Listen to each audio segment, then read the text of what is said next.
All right, so this is a suggestion via Patreon. The name of the video is Migrants Arrested After Raiding New York City Stores. This is coming from the channel NYC Uncovered. If you would like to see more of this type of content, make sure you guys go ahead and click that link in the description. But otherwise, let's check it out. Small business owners and workers across New York City are raising alarms about an increasing wave of thefts and violent incidents targeting retail stores. These crimes have been attributed to a perceived lack of action from city authorities against rampant shoplifting. It's exactly that. Leaving businesses vulnerable and fearful. In a recent alarming incident... Bro, wait a second. Bro, they backed the car up to the front of the store and just said, here, wait here. Is this a security guard right here? Oh. Lifting, leaving businesses vulnerable and fearful. Guys, in a recent alarming incident, 4 suspects were involved in an armed robbery at a deli located on East 8th Street in the East Village. Surveillance footage from the scene shows one of the suspects brandishing a gun at a 57-year-old deli worker, creating a tense situation early Wednesday morning. As this unfolded, the other 3 accomplices rifled through the cash register, swiftly stealing an unspecified amount of money along with tobacco products. The entire episode was captured on camera, adding to the growing concerns over safety in retail environments across New York City. Bro, this is why they're leaving. If you keep allowing this to happen in your neighborhoods, right?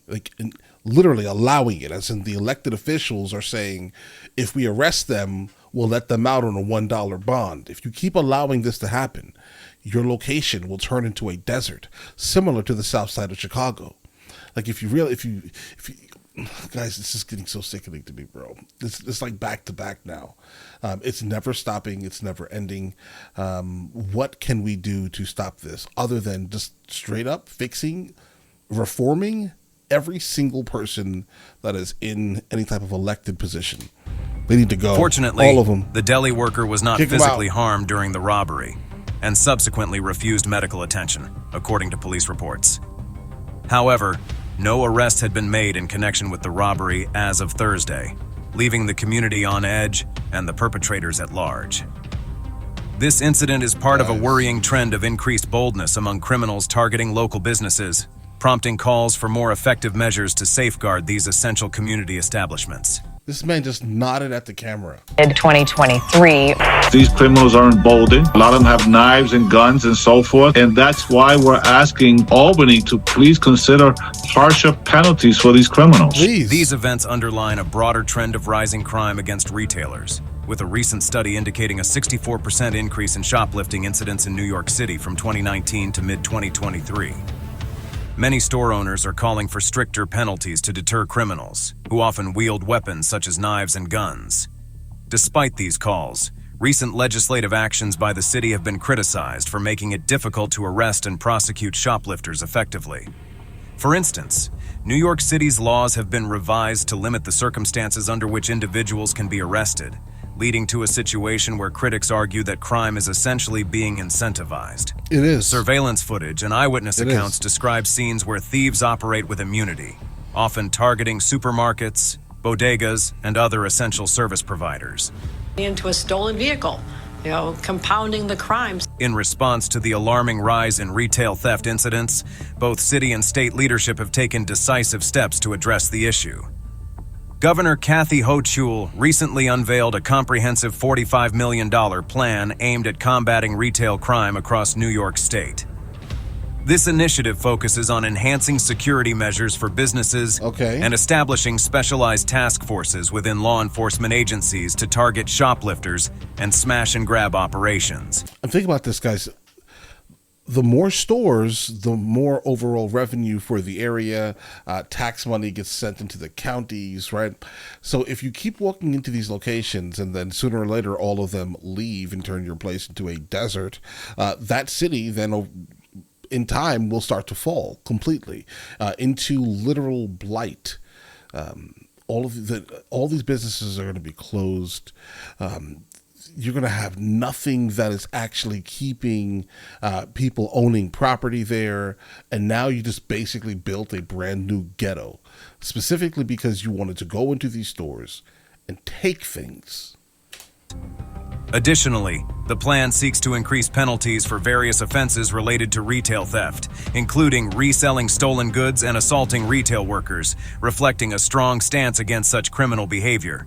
Moreover, the plan allocates significant resources. 1 second, guys. We can't show that. Including over $25 million, to establish a dedicated smash and grab enforcement unit, tasked with building cases against individuals involved in organized theft rings.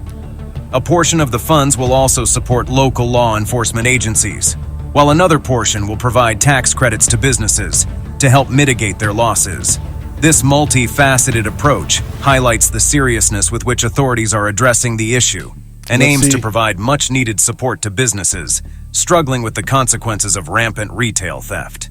Bro. Despite these efforts, skepticism persists among some business owners regarding the efficacy of these measures. Okay. Many express feelings of abandonment and frustration, highlighting the ongoing challenges faced by retailers in safeguarding their establishments and maintaining a sense of security for both employees and customers. And that's definitely a fair assessment. Like, imagine, like if I owned a company in an area where this was consistently happening, and the only people I could really call would be 911, and I know if I call them, they know I called them. The criminals, right? They know I called them. They're going to get out on their $1 bond, right, and come right back to me. Thus, while these initiatives represent crucial steps in the right direction, further collaboration and innovative solutions may be necessary to effectively curb retail crime and restore confidence in the safety of retail environments. One significant impact of the rise in shoplifting is the transformation of store environments. Many retailers have resorted to locking up their merchandise, effectively turning parts of their stores into high-security zones.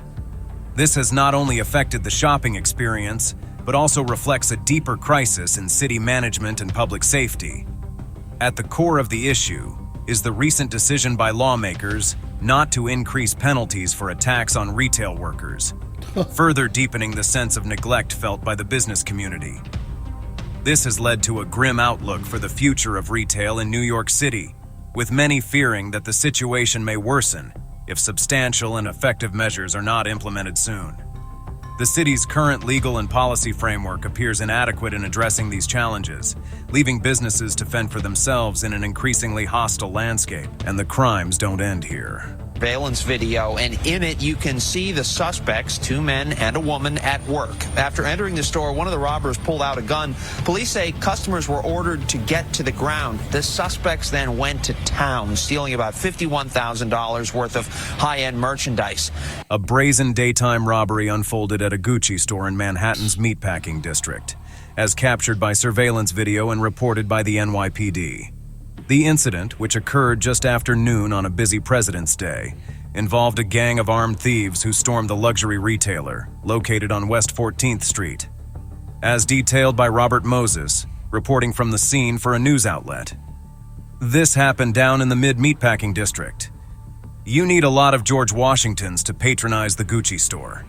The problem is these 3 suspects didn't want to hand over any George Washingtons. The surveillance footage shows 2 men and a woman carrying out the robbery. One of the robbers, immediately after entering, brandished a firearm and ordered everyone to the ground. The suspects then proceeded to ransack the shelves, stuffing about $58,000 worth of high-end merchandise, including large bags and suitcases, into their getaway vehicle, a black Honda CR-V parked curbside. Suspects then went to town, stealing about $51,000 worth of high-end merchandise.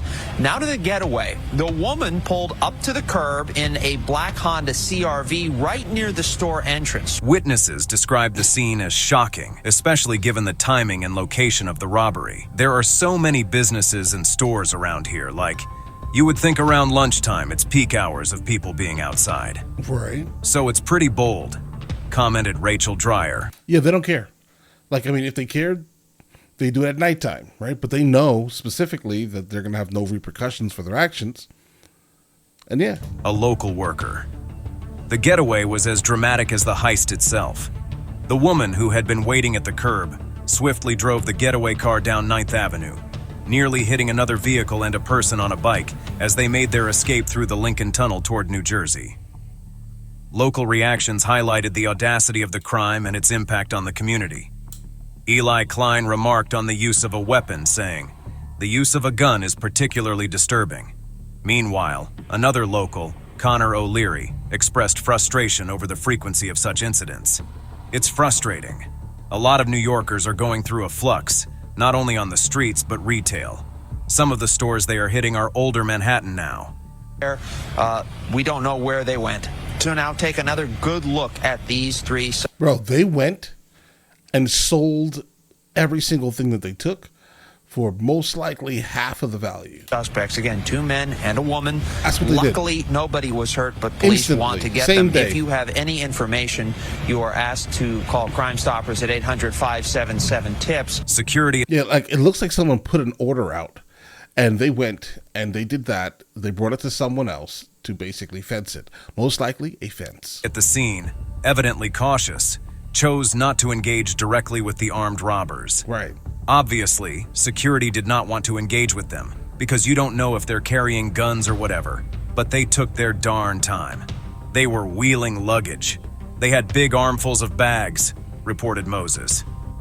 Fortunately, no one was injured during the robbery, but the event left many unnerved and questioning the safety of their neighborhood, which is typically considered safe. The NYPD has asked anyone New York is not safe anymore. Get out of it. with information about the suspects to contact Crime Stoppers, as the search for the 3 individuals continues. This incident is part of a worrying trend in New York City, where high-end stores have become targets for thieves, leaving both retailers and consumers on high alert. Meanwhile, another thief strikes out. In a bold act of violence, an armed robbery took place at John's Fried Chicken on West 207th Street in the Inwood neighborhood of Upper Manhattan around 8:15 p.m. Sunday. The incident was captured on a shocking video that has been circulating widely. This man walked into a chicken store and it was he walked into a store that fries chicken, went behind the counter and took the whole tray of fried chicken. Guys, oh my God. According to the footage released by the NYPD, 2 suspects arrived at the scene on a motorcycle before one of them entered the fast food restaurant brandishing a firearm. The video vividly captures the moment the armed suspect stormed into the restaurant and approached a customer who was sitting under a ledge. With the gun pointed at the victim, the robber forcefully snatched a necklace from around the customer's neck. Yeah, guys, we're going to have to make that small again. The censor bot is wild. The pendant on the chain notably bore the numerals 72. As this unfolded, other diners in the restaurant were visibly terrified, with 2 individuals cowering in a back corner, and another customer was seen dashing out of the restaurant with their hands raised in fear. The thief quickly exited the establishment after the robbery and rejoined his accomplice waiting outside on the motorcycle. The pair then sped off towards Sherman Avenue, making their escape before the police could intervene. The NYPD has since been actively seeking the suspects involved in this distressing event. The authorities have released images and descriptions of the suspects, urging anyone with information to come forward to help bring these criminals to justice. This incident adds to a troubling trend of bold daytime robberies in New York City, illustrating a growing concern about public safety in commercial spaces. As observed in the video and reported by witnesses, such crimes do more than just lead to financial losses. They also instill fear and anxiety among the public. Right. Yeah, we can't show that, guys. I don't know what's up with this video today. We definitely cannot show that happening, so we're going to bypass that. All right, guys, listen. Here's the thing. When it comes to like New York, I'm going to keep saying in every single video that we encounter regarding New York and the criminality of New York and the overall migrant crisis that's basically everywhere inside of New York, I'm going to keep saying this, guys. It's time to just get out of this place. There's nothing for you here any longer. Nothing at all. Look at this. Look at what we just encountered here. And you want to stay here? For what, bro? Leave immediately. Now. I'll catch you guys later. Guys, before we go, are you guys subscribed to the other channels? Logical Movie Reviews with Mr. L. Boyd along with Mr. L. Boyd Music. Both are found in the description. Check it out.